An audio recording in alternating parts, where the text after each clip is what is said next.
भाग 31। दवाइयों के असर से जल्द ही कायनात सो चुकी थी। वही अरमान बालकनी में बैठा अब तक खुद में उलझा था। कायनात का दर्द से सना सर्द चेहरा उसकी आंखों के आगे से नहीं जा रहा था। रह रहकर उसके जहन में कायनात की बातें गूंज रही थी। उसकी आवाज में झलकता दर्द उसे अपनी नसों में जहर की तरह घुलता महसूस हो रहा था।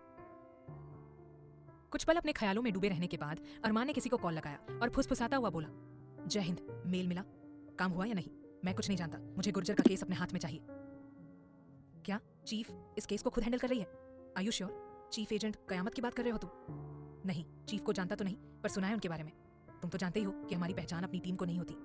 चीफ से कभी मिला नहीं हूं, लेकिन चीफ इस केस को क्यों हैंडल कर रही है? अच्छा, तो चीफ का भी कुछ नुकसान किया है उस गुर्जर ने? मैं चीफ से बात करता हूँ। ओके, जय हिंद, नजर रखो उस गुर्जर पर। अरमान ने फोन रखकर अपना लैपटॉप लिया और उसमें एक folder let's party tonight open किया। उस फोल्डर के खुलते ही बहुत सारी मेल्स ओपन हो गई। उसमें से उसने चीफ कयामत नाम की मेल खोली और कुछ टाइप किया। जय Hind chief, it's agent shadow, SBE unit 2। I want to join the operation against Raghu Gurjar. अगर आपको मैं इस काबिल लगूं तो मैं इसमें शामिल होना चाहूंगा। मेल भेजकर उसने लैपटॉप साइड में रखा और कुछ सोचने लगा। अचानक अरमान उठा। उसने अपने फोन में एक तस्वीर निकाली। एक औरत की तस्वीर थी जिसकी गोद में लगभग 6 महीने का बच्चा था। अरमान कुछ देर उस तस्वीर को देखता रहा। उसने अपने आंखों के कोरों को साफ किया और अंदर झांक कर एक नजर कायनात को देख खुद से बोला, हर दर्द हर तकलीफ का हिसाब होगा गुर्जर। हर इंसान के आंसुओं का हिसाब होगा। न जाने कितने ही अरमान और कायनात के दर्द का हिसाब तुझे चुकाना होगा। कल तक तू सिर्फ मेरा गुनहगार था, मगर आज तेरे गुनाहों ने तेरी और मेरी दुश्मनी में एक नया मोड़ लाया है। अब तक सोचा था तुझे जिंदगी भर जेल की सलाखों के पीछे सड़ने को छोड़ दूंगा, लेकिन आज मेरा वादा है खुद से, तुम मरेगा। जितना दर्द तूने मिश्री को दिया है उससे कई ज्यादा तकलीफ तुझे सहनी होगी। जो तूने मेरे साथ किया उसके लिए तो सिर्फ उम्र कैद देना चाहता था, लेकिन अब सिर्फ एक सजा है, और वो है सजाए मौत। जितने जख्म मिश्री के रूह पर लगे हैं उतनी गोलियां तेरे सीने में ना उतारी तो मेरा नाम अरमान ठाकुर नहीं। अरमान ने एक नजर अंदर झांक कर सुकून से सोती कायनात को देखा। फिर अपने बालकनी के रास्ते कमरे में आकर उसने अपने कपड़े बदले और बाहर निकल गया। गुर्जर का बंगला। कुछ ही दूर पर एक गाड़ी रुकी। गाड़ी में से एक साया बाहर निकला। पैदल ही गुर्जर भवन की ओर बढ़ गया। बंगले के पास पहुंचकर उसने इधर उधर नजर दौड़ाई। आगे के दरवाजे पर 3-4 गार्ड मौजूद थे। वो पीछे की तरफ चला गया और बाउंड्री फांद कर अंदर कूद गया। उसके कूदने की आवाज सुन 2 गुंडे उस ओर चक्कर मारने लगे। वो साया झाड़ियों के पीछे छुप गया। गुंडों ने सोचा कोई जानवर होगा, इसलिए वहां से जाने लगे। उस साये ने दोनों की गर्दन पीछे से दबोच ली और गर्दन पर एक जगह हाथ से मारा। अगले ही पल दोनों गुंडे बेहोश होकर झूलने लगे। उन्हें वही छोड़ साया अंदर की ओर बढ़ गया। सबसे छिपते हुए उसने अंदर जाकर तलाशी लेते हुए अपने जेब से माइक्रो कैमरा निकालकर ऐसी ऐसी जगह लगाया जहां किसी को पता न चल सके और घर का हर एक कोना उस कैमरे में दिख सके। आधे घंटे में अपना काम खत्म कर वो फिर से छिपते हुए बाहर निकलने लगा। उसकी नजर एक कमरे पर पड़ी जिसके बाहर 2 गुंडे रखवाली कर रहे थे। वो समझ गया जरूर ये गुर्जर का कमरा होगा। कुछ सोचते हुए वो टेढ़ा सा मुस्कुराया और बाहर निकलकर उस कमरे की खिड़की के पास पहुंचा। उसने अपने जेब से कुछ नोकीला सा औजार निकाला और उस खिड़की और दीवार की जोड़ पर चलाने लगा। कुछ ही देर में वो खिड़की उसके हाथ में थी जिसे धीरे से नीचे रखकर वो अंदर कूद गया। किसी की आहट सुनकर गुर्जर ने झटके से आंखें खोली और लाइट जलाकर बगल में टेबल पर रखी गन सामने उस साये पर तान दी। इस तरह इतनी रात को किसी को अपने कमरे में देख वो हैरान और घबरा सा गया। वो साया हाथ बांधे उसे घूर रहा था। ऊपर काले रंग की हुडी, नीचे काला ट्राउजर, हुडी के कैप से सर ढका था और चेहरे पर काले रंग का कपड़ा जिससे सिर्फ उसकी भूरी अंगारों से भरी आंखें नजर आ रही थी। कौन है तू? गुर्जर आगे कुछ बोलता उससे पहले ही फुर्ती दिखाकर वो साया उसकी ओर कूदा और झटके से गन छीनकर उस पर तान दी। गुर्जर अचानक हुए इस हमले से डर गया था। उस साये ने दांत पीसते हुए दबी आवाज में कहा, अब एक शब्द भी कहा तो यही पूरी रिवॉल्वर खाली कर दूंगा और तेरा बाप भी तुझे बचाने नहीं आ पाएगा। उसने अपनी जेब से रुमाल निकाला और गुर्जर की ओर फेंकते हुए कहा, चल मुंह बांध अपना। गन को देख डरते हुए गुर्जर ने अपने मुंह पर रुमाल बांध लिया। बेड पर से चादर खींचकर उस साये ने चादर से गुर्जर के हाथ बांधे और गन कमर के पीछे खोसते हुए गुर्जर की गिरेबान पकड़ गरजते हुए बोला, गलत किया, उसे जख्म देकर बहुत गलत किया। नहीं करना था उस पर हमला, सजा जरूर मिलेगी। इसके बाद वो साया गुर्जर को बुरी तरह तोड़ने लगा। गुर्जर मुंह पर रुमाल बंधे होने के कारण चिल्ला भी नहीं पा रहा था। काफी देर तक वो साया गुर्जर को पीटते रहा। गुर्जर नीचे पड़ा कर रहा था। चेहरे पर जगह जगह चोट के निशान थे। मुंह नाक से खून की धारा बह रही थी और शरीर सूज चुका था। वो साया उसके पास पैर मोड़ कर बैठा और उसका जबड़ा पंजों में कसते हुए बोला, कायनात सूर्यवंशी को एक खरोच भी आई तो मरेगा तू। बहुत गलत किया उसे जख्म देकर। तेरी हिम्मत कैसे हुई उस पर हमला करवाने की? जो तूने मेरे साथ, कायनात के साथ और हमारे ही जैसे औरों के साथ किया, उस सबका हिसाब तुझे चुकाना होगा। बस एक बार कायनात पर किए गए तेरे जुल्मों की तह तक पहुंच जाओ, फिर जो तूने किया है उस वार का हिसाब तुझसे लेकर रहूंगा। ये तो सिर्फ प्रैक्टिस ओवर था गुर्जर, असली मैच तो अभी बाकी है। शुक्र मना की गोली सिर्फ कायनात को छूकर गुजरी है, वरना अभी पूरी मैगजीन तेरे भेजे में उतार देता। गुर्जर दर्द में कर रहा था मगर उसकी आवाज सिर्फ वही सुन सकता था। वो साया बोला, यही सोच रहा था ना कि मैं कौन हूं और तुझे पीटा क्यों? जिस दिन मेरी पहचान जान गया उस दिन खुद मौत की भीख मांगेगा तू। खैर अभी के लिए सिर्फ इतना जान जा, मैं हूं शैडो। इतना सुनते ही गुर्जर की आंखें बड़ी हो गई। साया, तुझे देखकर लगता है अब तक याद हूं मैं तुझे। हाँ वही शैडो हूं मैं जिसने देहरादून से तेरे सारे काले धंधे का सफाया किया था। पर अफसोस तूने सारा इल्जाम अपने दोस्त के मत्थे मर दिया और वो बेचारा तुझसे दोस्ती करने की सजा सारी उम्र जेल में काट रहा है। इस बार तुझे जेल नहीं सीधा ऊपर भेजने का प्लान है। नरक का टिकट कटवाया है तेरा, वहां जाकर अपने पापों का हिसाब करना। पर अभी उसमें थोड़ा वक्त है। वो क्या है ना, इतनी आसान मौत नहीं दूंगा तुझे। चल अब एंजॉय कर इन जख्मों को, थोड़ा तुझे भी तो पता चले कि जख्म लगने पर कितना दर्द होता है। और एक बात याद रखना, दोबारा कायनात पर हमला तो क्या आंख उठाकर देखा तो अगली बार जिंदा नहीं छोड़ूंगा। साय ने गुर्जर की गन निकालकर उसकी गोलियां निकाल फेंकी और गन गुर्जर पर फेंककर खिड़की के रास्ते बाहर निकला। वो साया जैसे आया था वैसे ही बाहर चला गया। अपनी गाड़ी के पास पहुंचकर गाड़ी में बैठा और गाड़ी आगे बढ़ा दी। अब आगे क्या होगा जानने के लिए सुनिए कहानी कायनात एक कयामत, सिर्फ और सिर्फ प्रतिलिपि एफएम पर।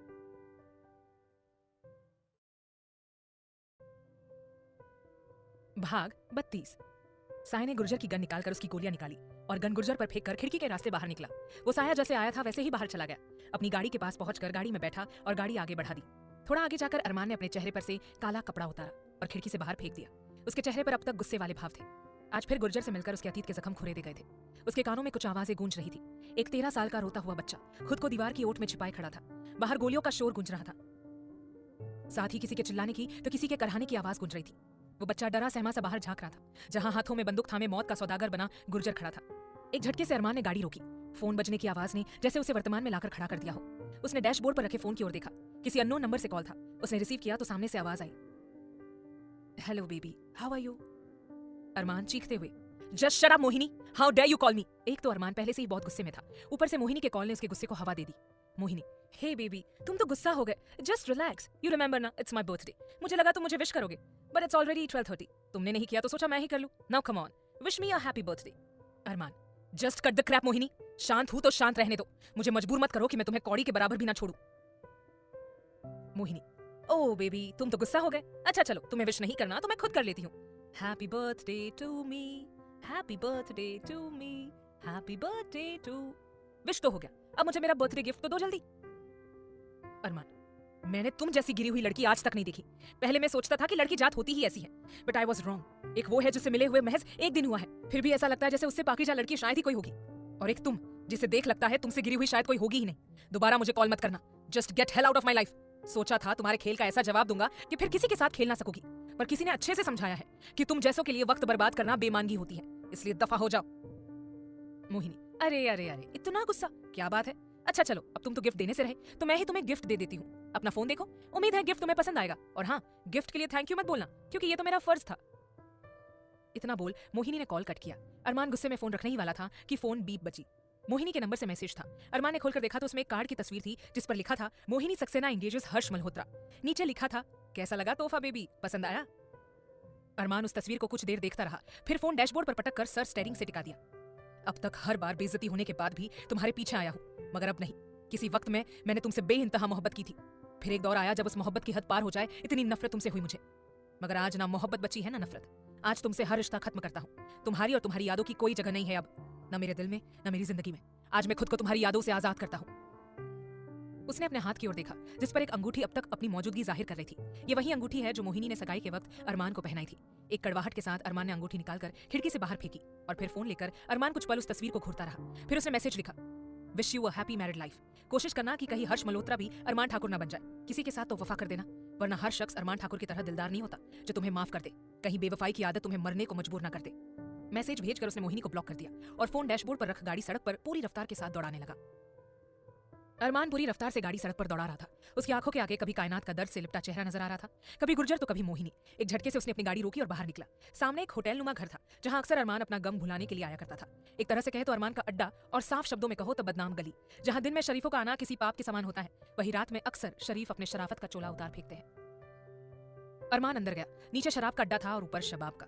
अरमान नीचे एक तरफ एक टेबल के पास कुर्सी खींचकर बैठ गया। वहां एक आदमी एक के बाद एक पैक बनाकर अरमान के आगे रखता गया और अरमान एक सांस में पैक गटकता रहा। नशे में धुत अरमान नशे की खुमारी में बंद होती आंखों को जबरदस्ती खोल ऊपर सीढ़ियों की ओर बढ़ गया। वहां बहुत सी लड़कियां थी, कोई कम उम्र की थी तो कोई उम्र में अरमान से भी बड़ी।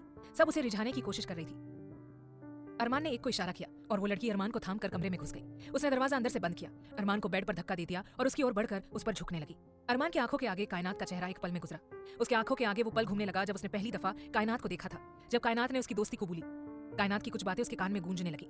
आई trust you, don't break my trust. किया आप पर एतबार, अगर आपने एतबार तोड़ दिया तो मैं आज से आपको मान बुलाऊंगी। Please smile mister Thakur. वो लड़की जैसे ही अपने होठ अरमान के होठ पर रखने को हुई, अरमान ने एक झटके से उसे धक्का देकर खुद से दूर किया। वो लड़की हैरान सी उसे देख रही थी। अरमान खड़ा होकर वहां से जाने को हुआ तो लड़की ने उसके सीने पर हाथ फिराते हुए उसके हुडी की चैन खोलने लगी। अरमान के जहन में एक बार फिर कायनात का चेहरा घुमा। उस लड़की के बाल पकड़ अरमान ने उसे खुद से दूर धक्का दे दिया। वो लड़की फिर अरमान के करीब आने की कोशिश करने लगी तो अरमान बोला, दूर रहो मुझसे, मैं उसे धोखा नहीं दे सकता। श्री ट्रस्ट मी, मैं उसका एतबार नहीं तोड़ सकता। अरमान ने अपनी जेब से पैसे निकाल और उस लड़की पर फेंक दरवाजा खोलकर बाहर निकल गया। अपनी गाड़ी के पास आकर उसने पीछे की सीट पर रखी पानी की बोतल उठाई और एक झटके में सारा पानी अपने सर पर उड़ेल डाला। इससे उसका नशा थोड़ा कम हुआ। ड्राइविंग सीट पर बैठ उसने अपनी गाड़ी घर की ओर मोड़ दी। कुछ देर बाद अरमान ने गाड़ी अपने बंगले के बाहर रोकी। वो सीधा अंदर आया और अपने कमरे में आकर बाथरूम में घुसकर शावर के नीचे खड़ा हो गया। दोनों हाथ दीवार पर टिकाए, सर झुकाए वो भीग रहा था। थोड़ी देर पहले जो हुआ उसे उलझा रहा था। कभी 13 साल का डर, सहमा बच्चा, कभी मोहिनी, कभी गुर्जर तो कभी कायनात। सब कुछ किसी फिल्मी सीन की तरह उसे घूमता महसूस हो रहा था। क्यों वो कायनात का ख्याल अपने जहन से निकाल नहीं पा रहा था? क्यों कायनात का चेहरा उसे अपनी आंखों में छपता महसूस हो रहा था? ये सवाल उसे हर पल कौंध रहा था। एक चीख के साथ उसने अपना हाथ दीवार पर मारा और कुछ पल यूं ही सर झुकाए खड़ा रहा। थोड़ी देर बाद टॉवेल से सर पोंछते हुए बाहर निकला। अब उसका नशा काफी हद तक कम हो चुका था। कपड़े बदलकर वो बेड पर लेट गया। आंखें बंद करते ही एक बार फिर कायनात का चेहरा आंखों के आगे नाचने लगा। उसने एक झटके से अपनी आंखें खोली। दोनों हाथ बाल में फिराते हुए वो अपनी बालकनी से कायनात की बालकनी में गया। अरमान ने अंदर झांक कर देखा। कायनात चैन से सो रही थी। कमरे की लाइट ऑन थी। वो अंदर आया और लाइट ऑफ की। बालकनी से आती हल्की रोशनी ही बस उस कमरे में थी। लाइट ऑफ होते ही कायनात अपना सर झटकने लगी। उसे इस तरह देख अरमान को लगा शायद उसने कोई बुरा सपना देखा होगा, इसलिए उसके पास बैठकर उसके सर पर हाथ फेरने लगा। कायनात ने नींद में ही अपनी आंखें जोर से भींच ली। उसकी जख्मी हथेलियों की मुट्ठी कस गई और वो कुछ बड़बड़ा रही थी। छोड़ो छोड़ो छोड़ो मुझे, मुझे हाथ मत लगाना, मैं मार दूंगी। No please don't touch me, please मुझे जाने दो, लीव मी, मत छुओ मुझे। अरमान घबराते हुए बोला, मिश्री मिश्री इट्स मी, कोई तुम्हें नहीं छू रहा है, कोई नहीं, सो जाओ मिश्री। कायनात आंख खोलने से भी डर रही थी। मुट्ठी कसने के कारण उसकी हथेलियों से खून बह रहा था। उसका चेहरा पसीने से लथपथ हो चुका था। अरमान ने उसकी बाह पकड़कर उसे खींचकर सीने से लगा लिया और बालों में उंगलियां फिराते हुए बोला, मिश्री कोई नहीं है यहाँ, देखो मैं मान, तुम बिल्कुल डरो मत, मैं हूं ना। कायनात ने जैसे ही अरमान की आवाज सुनी उसने पूरी मजबूती से अरमान को पकड़ लिया और घबराते हुए बोली, वो लोग मुझे छू रहे हैं, वो लोग गंदे हैं, मुझे रूम में लॉक, अंधेरा, मुझे बचा लीजिए मान, वो लोग मुझे। कोई नहीं है यहाँ, और मेरे होते हुए कोई तुम्हें छूना तो दूर तुम्हारे पास भी नहीं आ सकता। बिल्कुल नहीं डरो, मैं हूं ना तुम्हारे साथ, अरमान ने कहा और हल्की हल्की थपकियां कायनात के सर पर देने लगा। धीरे धीरे अरमान पर से कायनात की पकड़ ढीली हो रही थी। कुछ देर बाद अरमान के सीने पर सर रखे कायनात एक बार फिर नींद के आगोश में चली गई। अरमान कुछ पल उसके चेहरे को देखता रहा। मासूम सी शहजादी लग रही थी वो, डर कर गोद में सिमटी, जैसे खुद को छिपा लेना चाहती हो दुनिया की नजरों से। चेहरे पर अब भी डर की छोटी सी झलक आ रही थी। अरमान ने आहिस्ता से उसके माथे पर अपने होठ रखे और धीरे से फुसफुसाया, तुम्हारे दर्द और डर दोनों को तुम्हारी जिंदगी से दूर कर दूंगा। मैं तुम्हें कभी कुछ नहीं होने दूंगा मिश्री, कभी नहीं। कुछ देर वो कायनात को खुद में समेटे रहा, जैसे उसे हर बुरी नजर से बचाते हुए खुद में छिपा रहा हो। फिर आहिस्ता से खुद से अलग कर उसने कायनात को लिटाया। अरमान ने उसकी हथेलियों को देखा जो एक बार फिर जख्मी खून से सन चुकी थी। धीरे धीरे पट्टी खोलकर उसने दवा लगाई और फिर से पट्टी कर दी। कुछ पल अरमान कायनात को देखता रहा जो अब सुकून की नींद सो रही थी। उसने लाइट्स वापस ऑन कर दी ताकि फिर कायनात डर न जाए। अरमान वहां से उठकर बालकनी में आ गया। कुछ तो था जो उसे परेशान कर रहा था। मोहिनी का किस्सा वो पूरी तरह से भूल चुका था। अगर कुछ जहन में बाकी था तो सिर्फ कायनात। अब आगे क्या होगा जानने के लिए सुनिए कहानी कायनात एक कयामत, सिर्फ और सिर्फ प्रतिलिपि एफएम पर।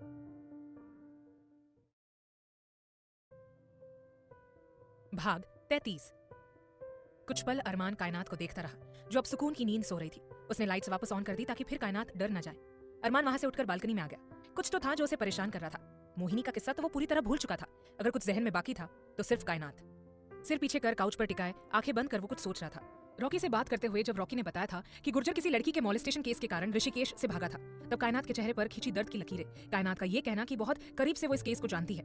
थोड़ी देर पहले जो कायनात ने कहा, कमजोर लोगों को अक्सर ये दुनिया बंद कमरे में नोच डालती है, और फिर कुछ पल पहले कायनात का नींद में बड़बड़ाना और उसका डर, ये सब कुछ अरमान के जहन में कौंध रहा था। अचानक कुछ सोचते हुए उसका रोम रोम कांप उठा। एक झटके से उसने अपनी आंखें खोली। उसकी आंखें बिल्कुल लाल हो चुकी थी। दर्द का एक सैलाब सा उठा था उन आंखों में। पलकों के बांध उस सैलाब को रोक न सकी और आंसू की बूंदें उसके गाल पर लुढ़कने लगी। अरमान की आंखों से दर्द आंसू के रूप में छलक रहे थे। कांपते होठों से सिर्फ इतना निकला, इसका मतलब वो मॉलेस्टेशन केस वाली लड़की मिश्री? नो। ये सच सोचकर ही अरमान की रूह कांप रही थी। इस केस के बारे में उसने सुना तो था, मगर गहराई से ज्यादा कुछ नहीं जानता था। जितनी बार वो कायनात के डर और उसकी कही बातों के बारे में सोचता, उसके सामने यही सच आता, और हर बार वो खुद को डांट कर झुठला रहा था। आसमान की ओर देखकर एक तड़पती आह के साथ उसने कहा, महादेव, आज तक कभी आपसे सवाल नहीं किया। आपने मुझे अनाथ बनाया, मुझसे मेरा बचपन छीना। मैंने आपके हर फैसले को सर झुकाकर स्वीकार किया, लेकिन उस लड़की के साथ ऐसा क्यों? आपको नजर नहीं आता उसका दर्द? मैं तो सिर्फ सच की कल्पना कर कांप उठा। उसने तो इस सच को जिया है, इस सच को सहा है। क्या कुछ नहीं गुजरी होगी उस पर? अभी तक तो मैं उसके हर जख्म से रूबरू भी नहीं हुआ, और तकलीफ इस कदर हो रही है। फिर वो तो इतने सालों से न जाने कितने जख्मों का दर्द सह रही होगी। उसकी तकलीफों का अंदाजा लगाता हूं तो दिमाग की नसें फटने लगती है। आज पहली बार आपके अस्तित्व पर सवाल करने का मन कर रहा है। अगर आप नहीं है तो क्या हम सब पत्थर की बेजुबान मूरत को पूछते हैं? और अगर आप है तो आप इतने बेरहम कैसे हो सकते हैं? काश मैं उसके हर जख्म पर मलहम लगा सकूं। काश मैं उसे हर दर्द से निजात दिला सकूं। उसके होठों पर सच्ची मुस्कान देखना चाहता हूं महादेव। अगर आप वाकई है तो मेरी मदद करिए, ताकि उसे हर दर्द और अतीत के उस कैद से रिहा करा सकूं जिसमें उसने खुद को बंदी बना रखा है। अरमान ने कायनात की ओर देखा। उसके चेहरे पर सुकून देख अरमान के चेहरे पर हल्की सी मुस्कान आई। उसने अपने आंसू पोंछे और मुस्कुराते हुए धीरे से बोला, पागल लड़की, ना गम में रोती है ना खुशी में मुस्कुराती है, पर अब मैं आ गया हूं ना, मैं तुम्हें खुशी में मुस्कुराना और गम में रोना सिखाऊंगा। अब तुम भी किसी आम लड़की की तरह ना सिर्फ खुशी से हंसोगी मुस्कुराओगी, बल्कि गम में रोओगी भी। पर आम होकर भी तुम हमेशा मेरे लिए उतनी ही खास रहोगी मिश्री, जितनी आज हो। अरमान वही काउच पर लेट गया। उसने अपना चेहरा उस ओर किया था जिधर से उसे कायनात का चेहरा नजर आ रहा था। आंखों में हल्की सी नमी और होठों पर हल्की मुस्कुराहट लिए वो कब सपनों की दुनिया में खो गया, उसे पता ही नहीं चला। अगली सुबह अपनी आदत अनुसार कायनात की जल्दी नींद खुल गई। उसे आदत थी रोज जॉगिंग करने के बाद 1 घंटे जिम में अपना गुस्सा पसीने के जरिए बाहर निकालने की, मगर आज ये मुमकिन नहीं था। दाएं हाथ का सहारा लेकर वो बेड के क्राउन से टिक गई। उसने अपने हाथ की ओर देखा, नई पट्टी देख वो थोड़ी हैरान हो गई। रात का कुछ धुंधला धुंधला सा उसे याद आ रहा था, जिसमें उसे अरमान नजर आ रहा था जो उसके सर पर थपकियां दे रहा था। उसके होठों पर हल्की सी मुस्कान उतर आई। उसने पास में पड़ा हुआ फोन उठाया तो देखा राजवीर के 2-3 मिस्ड कॉल थे, साथ ही गुड नाइट मैसेज। हर रात सोने से पहले वो राजवीर से बात किया करती थी, मगर कल दवाइयों के असर से उसे जल्दी नींद आ गई। उसने राजवीर को गुड मॉर्निंग का मैसेज भेजा और फिर फोन साइड में रख दिया। अब उसे हर दर्जे की बोरियत हो रही थी। इस तरह पड़े रहना उसे उकसा रहा था, पर अरमान का गुस्सा और उसकी वो धमकी, कुछ भी अटपटांग हरकत मत करना वरना। इतना याद आते ही उसने अपने दिमाग को डांटकर शांत बैठने के लिए बोल दिया। बोरियत से नजर इधर उधर घुमाते हुए उसकी नजरें बालकनी में काउच पर सोए अरमान पर चली गई। नींद में वो छोटा मासूम सा बच्चा लग रहा था। माथे पर बिखरे बाल उसे और प्यारा बना रहे थे। चेहरे पर मुस्कान बता रही थी कि कोई प्यारा सा सपना देख रहा था वो। कायनात का दिल किया जाकर उसके माथे पर झूलते जुल्फों को सवार दे, मगर फिर से अरमान की धमकी उसके कानों में गूंजने लगी। उसने बुरा सा मुंह बनाया और अरमान को देखने लगी। जैसे जैसे नींद में अरमान तरह तरह के मुंह बना रहा था, वैसे ही कायनात भी अपना मुंह बिगाड़ रही थी। इस सब में कब 6 से 7 बज गए पता ही नहीं चला। उसका फोन वाइब्रेट किया। उसने देखा प्राइवेट नंबर था। उसके चेहरे पर संजीदगी उभर आई। रिसीव कर उसने धीरे से फुसफुसाते हुए कहा, जय हिंद। क्या गुर्जर को आधी रात उसके बंगले में घुसकर किसी ने पीटा? नहीं, मैं नहीं थी। मुझे 1 हफ्ते तक बेड रेस्ट कहा गया है। कहा ना मैं नहीं थी। अगर मैं होती तो एक्सेप्ट करने से इनकार नहीं करती। मैं जो करती हूँ डंके की चोट पर करती हूँ। होगा कोई गुर्जर का पुराना दुश्मन। गुर्जर को किसने मारा ये जरूरी नहीं है। जरूरी ये है कि कोई इतनी रात को अपनी जान का खतरा मोल लेकर सिर्फ उसे मारने तो नहीं जाएगा।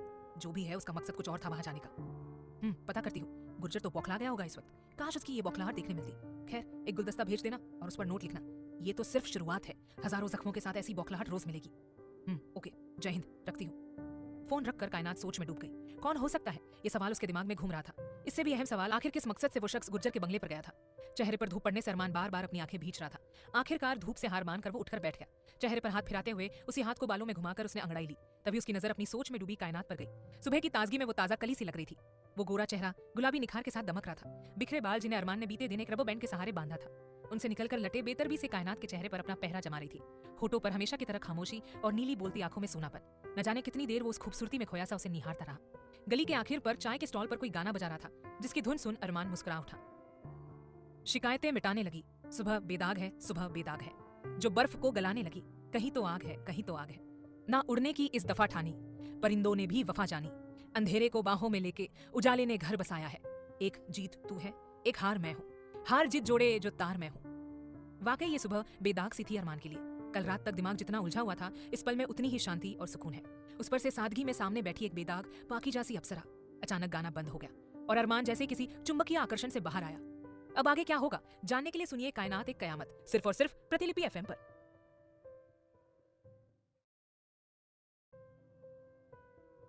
भाग 34। वाकई ये सुबह बेदाग सी थी अरमान के लिए। कल रात तक दिमाग जितना उलझा हुआ था, इस पल में उतनी ही शांति और सुकून है। उस पर से सादगी में सामने बैठी एक बेदाग पाकीज़ा सी अप्सरा। अचानक गाना बंद हो गया और अरमान जैसे किसी चुंबकीय आकर्षण से बाहर आया। कायनात के पास आकर उसके सामने चुटकी बजाते हुए उसने कहा, तेरा ध्यान किधर है और तेरा हीरो इधर है। कायनात अचानक से अपने ख्यालों से बाहर आई। उसने मुंह सिकोड़ते हुए कहा, हीरो? बड़े आए हीरो बनने वाले, पहले जाकर शक्ल आईने में देखिए। अरमान तुरंत कायनात के ड्रेसिंग टेबल के सामने खड़ा हो गया और अपने चेहरे पर हाथ फिराते हुए बोला, देख तो ली शक्ल मैंने, तुम एक काम करो, अपनी आंखों का इलाज कराओ। कायनात, वो क्यों भला? हीरो जैसी शक्ल में तुम्हें खराबी लग रही है ना, तो जरूर आंखें खराब होंगी तुम्हारी, वरना इस शक्ल पे तो लड़कियां मरती है। कायनात, वही तो इतनी डरावनी शक्ल है, जाहिर सी बात है आपको देख लड़कियां डर कर मर ही जाएंगी ना। अरमान ने बुरा सा मुंह बनाकर उसे घूरा और उसके पास आकर उसके चेहरे पर झूलती हुई लटों को साइड कर बोला, बच के रहना, कहीं किसी दिन इसी शक्ल पर तुम अपनी जान वारने को राजी ना हो जाओ। कायनात, मेरी जान सिर्फ मेरी नहीं है और किसी के लिए जान वारना ओल्ड फैशन हो चुका है। एंड कायनात सूर्यवंशी इस ओल्ड फैशन में यकीन नहीं करती। वो क्या है ना, फैशन डिजाइनर हो, नए जमाने के नए फैशन के साथ चलना पड़ता है। पर हाँ, आप जरूर बचकर रहिएगा, क्योंकि आपके लक्षण देखकर लग रहा है कि जैसे जल्दी आप मुझ पर अपनी जान वारने को राजी होने वाले हैं। जान तो तुम पर अब भी वार दूं, बशर्ते मेरे जान के बदले सौदा तुम्हारी खुशियों का हो, अरमान ने खुद से कहा, लेकिन फिर कायनात की नीली आंखों में झांकते हुए बोला, अरमान ठाकुर की जान इतनी सस्ती नहीं कि यूं ही किसी पर भी वार दूं। कायनात, होनी भी नहीं चाहिए, क्योंकि आपकी जिंदगी पर, आपकी जान पर आपसे ज्यादा आपके परिवार का हक है। वैसे ये चोट कैसे लगी आपको? अरमान के हाथ की ओर इशारा करते हुए कायनात ने पूछा। अरमान ने अपना हाथ देखा। पिछली रात गुर्जर को मारते हुए उसे खरोंचे आई थी, जिस पर उसने ध्यान नहीं दिया। अरमान उन खरोंचों को देखते हुए बोला, पता नहीं कैसे लग गई है, आई डोंट नो। कायनात, आर यू श्योर? एक भौं उचकाकर कायनात ने किसी जासूस की तरह पूछा, तो अरमान नजरें चुराते हुए बोला, या श्योर, मुझे नहीं पता ये कब लगी, वैसे भी मामूली सी चोट है, कौन इतना ध्यान देता है।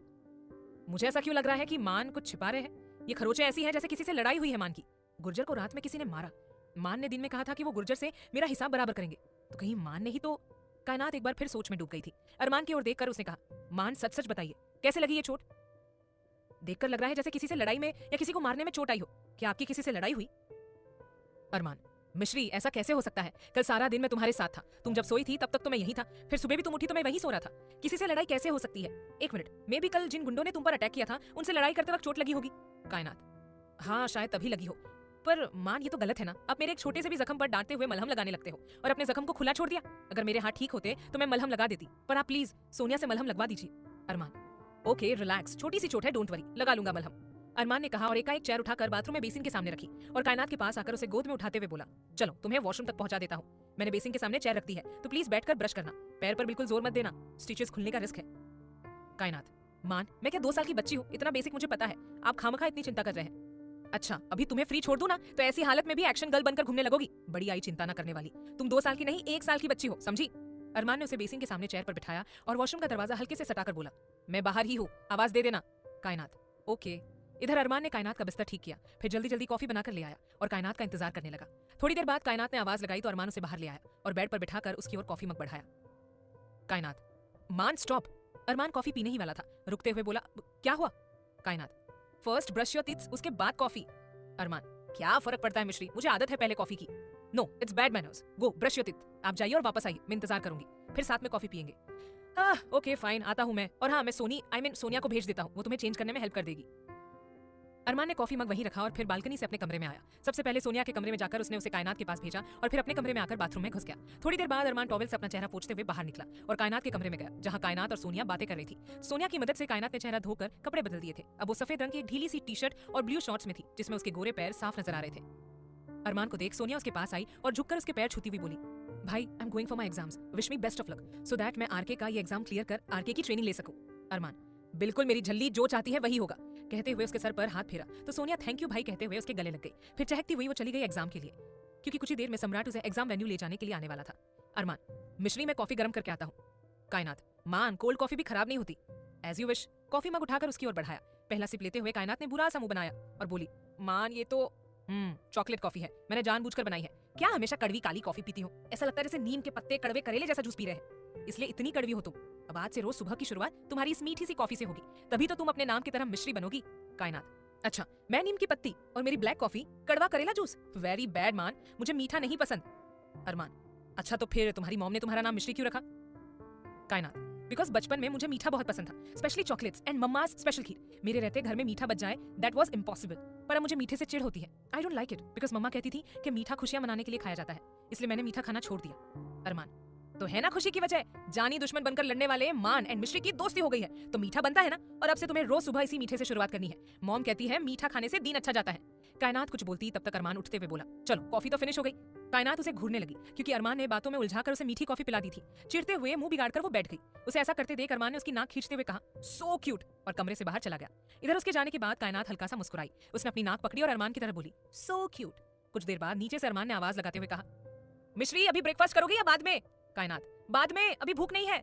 थोड़ी देर बाद अरमान कमरे में आते हुए बोला, मैंने ब्रेकफास्ट तैयार किया है, तुम्हें जब भूख लगे मुझे कह देना, ओके? मैं आता हूँ अपना लैपटॉप लेकर। कायनात ने सर हाँ में हिलाया और कान में लगे ब्लूटूथ से रागिनी यानी कि फैशन हाउस असिस्टेंट से फैशन शो से रिलेटेड बात करती हुई अपने लैपटॉप में मेल्स चेक कर रही थी।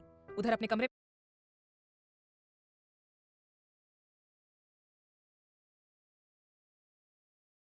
आकर सबसे पहले अरमान ने सम्राट को कॉल किया कि जब तक कायनात पूरी तरह ठीक ना हो जाती वो ऑफिस नहीं आएगा, तो ऑफिस सम्राट को संभालना है, जो भी काम हो अरमान घर से ही कर लेगा। फिर लैपटॉप लेकर वो वापस कायनात के कमरे में आया और कमरे में ही सोफे पर बैठकर लैपटॉप में मेल्स चेक करने लगा।